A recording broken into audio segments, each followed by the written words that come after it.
Okay, good afternoon, everyone. Let's get this down a little lower.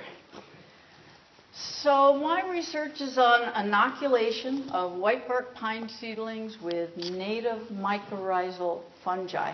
And I will say that my co-author on this paper, Marley Jenkins, is right up in that corner, and she has a poster out in the atrium so that you can look at that. But this talk is not just about her research, but about research of what we've been doing over several years. So my goal here is I'm a kind of a cheerleader for awareness of mycorrhizal fungi and then what we have been doing. So consider the statement. Most ecosystems are predicated on the existence of microscopic fungi on the roots of plants that form mycorrhizae. That's my addition. This is from E.O. Wilson. So they're important. Well, what are they? So mycorrhizal fungi basically are mutualistic with tree roots. These are just certain fungi, not all fungi. And those fungi are living on the sugars from the roots of the plant. But in return, what do? Well, they promote phosphorus and nitrogen uptake, and we're primarily working with the ones that promote nitrogen uptake. They protect roots from heavy metals, grazers, etc. And I started thinking about that and this drought tolerance after Mary's talk. Because if you look at mycorrhizal fungi, let's see if this is a pointer, here they are connected to the roots of a small pine, and the mycelium goes out into the soil.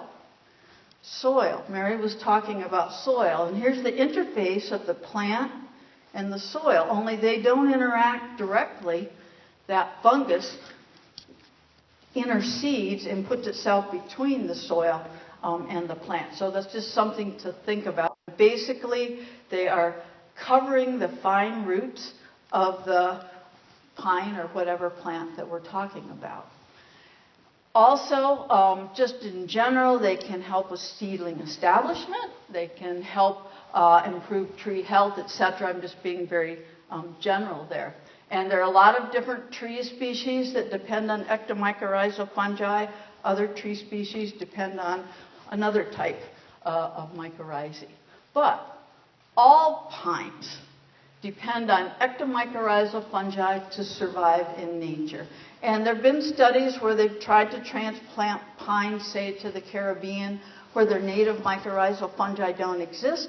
It doesn't work unless you bring those native fungi in. They've had studies where those pines will be stunted and 18 inches tall for years. You bring in the fungi, they're 8 feet tall. It's not so stunning here because the fungi are out and about in the environment. So what I wanted to know for my research was, could these native mycorrhizal fungi be used as a tool in restoration? So a little bit of background on mycorrhizae. There's a lot of different kinds. Look at the 5,000 to over 8,000 different species. So which ones would be useful for whitebark pine? And then think about each tree species hosts a particular set of Ectomycorrhizal fungi. Some overlap, some don't. Douglas fir reacts with maybe 2,000 different species of Ectomycorrhizal fungi. And then each tree itself, if you go out into a forest and look at the roots of one mature tree, and you could dig down into the soil, you'd see lots of different kinds of mycorrhizal fungi on the roots. And each one of those is doing something just a little bit different. Coccum promotes drought tolerance. Some of the Swillies I'm going to talk about help with nitrogen uptake, so it's not redundant. One size doesn't fit all. Some of those fungi are host-specific. We only see them with particular trees, and we don't see them with other trees. Some fungi are generalists, and, well, we also call them promiscuous, and they can be on any kind of tree. That's different species.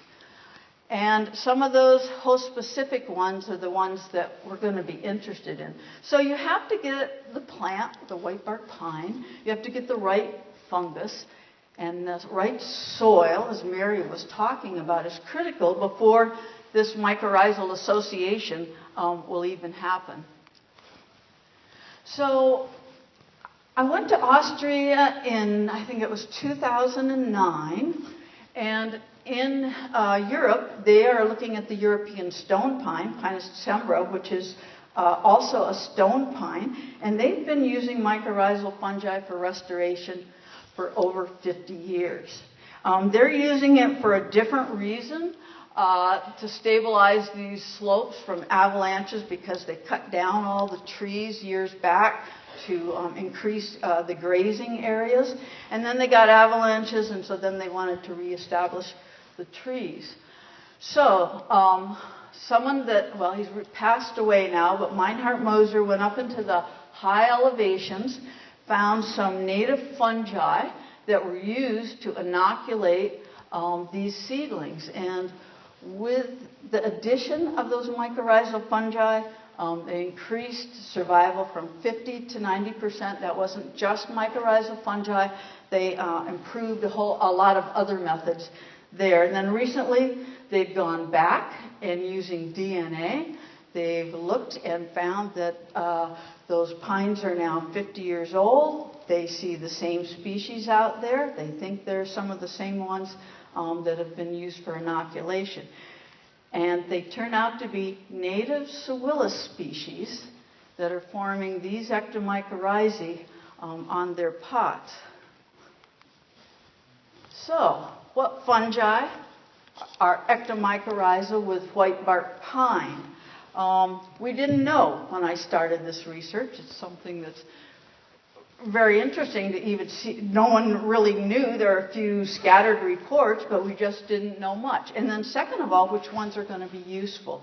So we did a study, surveyed several areas. This is primarily in Montana and southern Alberta, to see what kind of mycorrhizal fungi there were associated with the pine. We found 50 species. Maybe it's growing slowly, but nothing like the 2,000 with Douglas fir. And then what was really interesting were the Solenoid fungi, which a lot of these are host-specific on some level. Some, well, at least one or maybe two are host-specific for whitebark pine, some for 5 native pines, and some might associate with several different species of pine. So these are the Sewilloids here. These are kind of two categories. This is Sewillis, and this is Sewillis sibiricus in particular. Sewillis is built like a mushroom, but it has a pore surface underneath and a stem. Sewillis sibiricus will become important in the talk. I'm hoping that a lot of you have seen this when you've been out there in those whitebark pine forests. It's bright egg yolk yellow with red patches. And the other Sewilloid, which genetically related but doesn't look at all like Sewillis, is Rhizopogon. We call them pogies. And pogies grow underground. And they are also specific for pines on some level. I can also just mention that the mammals, small mammals, deer, now we know bear, grizzly bear, also eat these and spread the spores. So we started screening these different fungi that we were finding in the whitebark pine forest. And this is really making a very long story short. We screened the fungi to see if they could colonize whitebark pine in the greenhouse. It's a slow-growing pine. So we figured there were probably going to be a lot of different problems, and we probably ran into every one of those problems. But basically what we're doing is gathering what we call sporocarps, or fruiting bodies, from the environment, the mushroom or the pogies. We try not to take too many. We leave some for the squirrels and the bears. And we strip that spore surface off, and just to keep it simple, we make a spore slurry. We tried all different kinds of other inoculum types, and they're possible.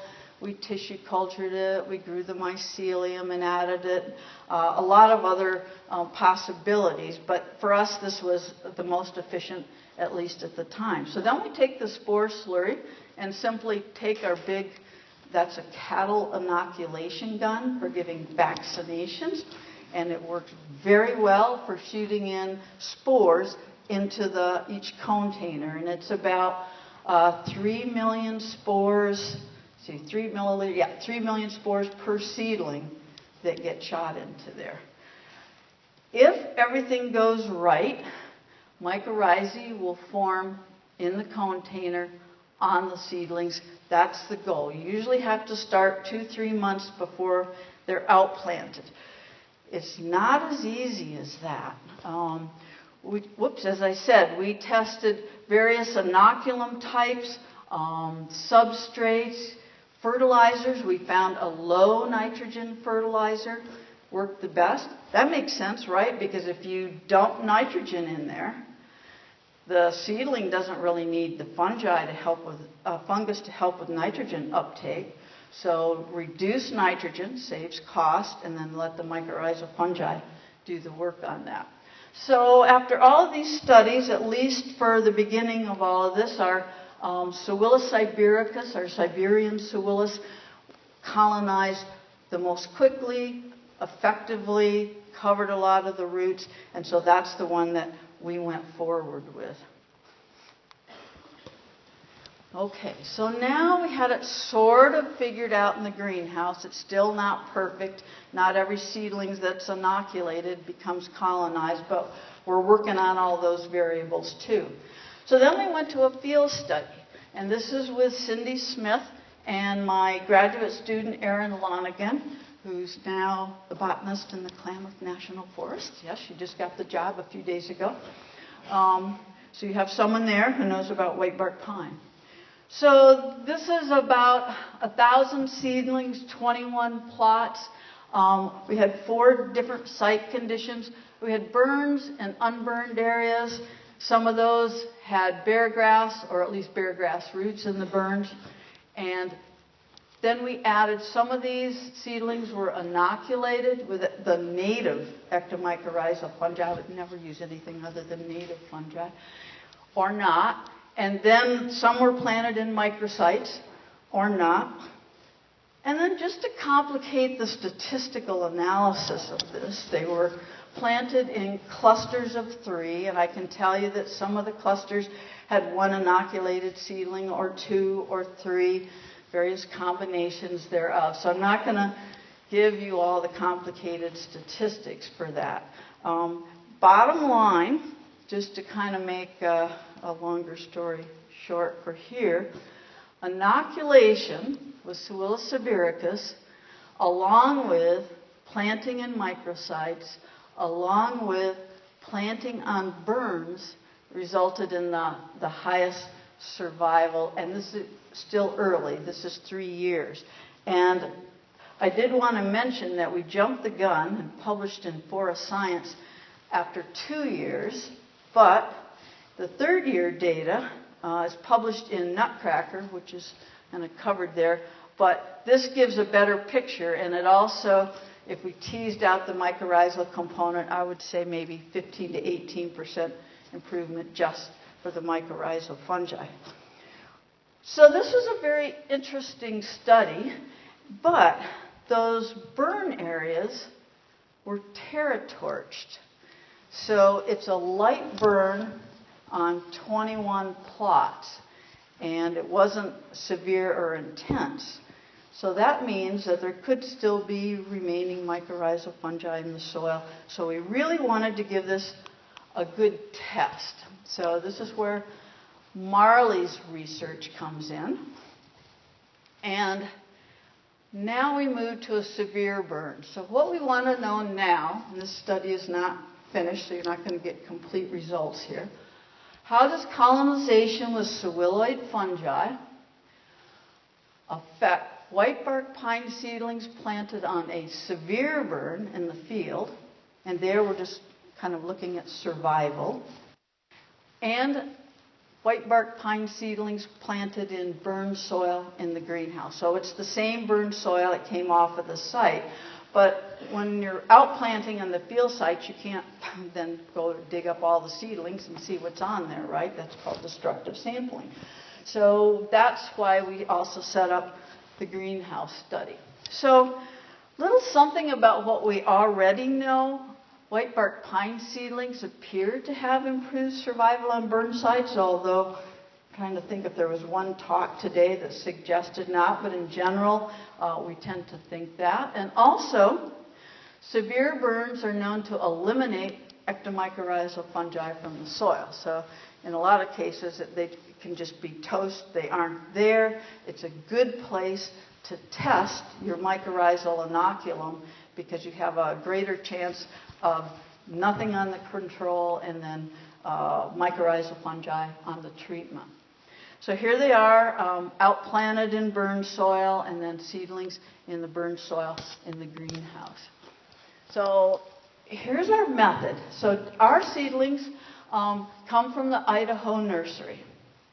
And every time the seedlings come from the Idaho nursery, I'll ask my graduate student who's ever doing the work, put them in 2 piles. Take out any of the seedlings that are already colonized with ectomycorrhizal fungi. Typically, a little bit of Thelephorus, Inoculation. Some are nursery fungi, some are not. A little bit of Rhizopogon. But usually, over the years that we've worked, it's just been a few seedlings that are taken out, and the rest are not really well colonized at all. And then those are the seedlings that we use in the experiment. So Marley went off and did the assessment, and she comes back and tells me that 50% of the seedlings are already colonized. And I said, no way. So this is going to screw up the experiment, number one. But sure enough, half of the seedlings were already colonized. And stunningly, when she put them in 2 piles, whoops, you can see we've got already colonized. Maybe it's a little hard to see. They're greener. They look larger. The ones that weren't colonized look smaller. They weren't as green. You have some yellow discoloration in there. So typically, when you inoculate with mycorrhizal fungi, and especially with a slow-growing pine, you don't expect a growth response. A growth response is not what we're looking for. We're looking for survival later on. Because when seedlings are colonized with mycorrhizal fungi, you get a 10% or more carbon drain right at the beginning. And so the seedlings can even be smaller. So it was like stunning. It was like, well, what's up with this? So she did the DNA analysis of the Ectomycorrhizae. We can take them off the roots and analyze them. And sure enough, they were Sewilla species. And they were some of the Sewilla species that we used. Well, these seedlings have just arrived, and they're not coming from our MSU Growth Center. They had to come in before that. So where did they come from? So I'll come back to that. So this is some of Marley's preliminary data. When we compared the seedlings that were colonized and not, she did biomass, and you can see that the biomass of the colonized seedlings was significantly greater than those that weren't colonized. I think these are 1.5-year-old seedlings. And then we looked at total foliar nitrogen content because they did look greener. And there was a much higher total nitrogen content in the seedlings. This is just the preliminary data. She has a lot of fancy box plots and all of those kind of things and statistical analysis that she's worked on. And then I can just mention that we also did stable isotope composition for N15. It was lower in the colonized seedlings. What that tells us, basically, it confirms that the higher nitrogen content is a result of mycorrhizal colonization. It's confirming that higher foliar content here is because the nitrogen's going through the fungus, which is fractionating it, keeping that N15, the heavy N15, and letting the lighter stuff go up into the plant. So that tells us that the fungi are basically doing the job here. Okay, back to where did they come from? And all I can say is we went over to the Coeur d'Alene nursery to inoculate some seedlings in the greenhouse, and there were the usual fungi on the roots in the greenhouse. You could see some phyllophora, a little pogie, this and that, and I'm inoculating. And you look out back, and there's a whole rows of western white pine back there. And I thought, well, I don't know, this is a long shot. But the thing I noticed, mushrooms come up when it's wet, right? And so this is all irrigated. So there's going to be lots of water back there. This is like a mycologist's dream. So to go back there to see what's back there, and sure enough, it is loaded with Pseuilus sibiricus, Pseuilus discolor, Pseuilus borealis, and they were everywhere. We collected quite a lot of those. And this is directly behind the greenhouse where the seedlings are planted. Now, so far we haven't been able to completely connect the dots. So I can't tell you for sure that this is where they're coming from, but I started having thoughts about, oh, if we turn the fans around in the greenhouse, we can blow the spores in, inoculate everything. And is this a good idea or not? I mean, things like that.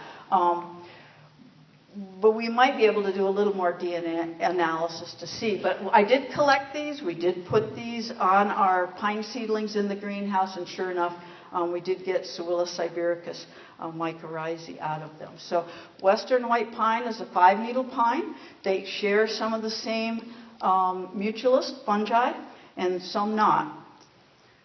So I haven't quite solved that mystery yet. So Marley also has a field site, and I'll just tell you briefly, the study's not done. This is in the Gravelly Mountains in southwest Montana. This is the Eureka Basin. This was the Eureka burn. It burned in 2013. They're planting 36,000 whitebark pine seedlings. So we are monitoring, Marley's monitoring about 800 seedlings, and with help. And this is the site. So this looks like a pretty severe burn to me. And we have the seedlings coming from the Coeur d'Alene nursery again. And then the planting. And here's Marley chasing a tree planter around. She's tagging with her flags and then monitoring. Well, we didn't know that was going to be a spring planting. So when we asked, can we inoculate the seedlings, it turns out the seedlings were, they're in butte and they're frozen in boxes. Okay, so that was kind of a problem. But we went out, and where they were unloading the boxes, Marley and another graduate student, Ed, sorted them into, sure enough, they were colonized and not colonized, once again, coming from the nursery. So put them into piles, and then we're monitoring this. And I can just tell you right now, there's 2 transects for this. This is only after 3 months. She just went out again. We don't have the data. But these are the uncolonized. These are colonized. She's going to relate this using ArcMac to wetness factors. We think some of these are also dying here because of it's wet right there. So I'm running out of time. So I will just show this last slide. This is Pseuilus news. And now one of these Pseuilus with whitebark pine is proposed for a global red list assessment. It only occurs with whitebark pine, and so that's why they're interested in adding it to the list. There's a new Pseuiloid study group. They're going to completely sequence 53 Pseuilus genomes. We hope we get ours in there. And right now we're working on technology transfer so that these seedlings can be inoculated at Smoky Lake by Dr. Roland True, who's at Athabasca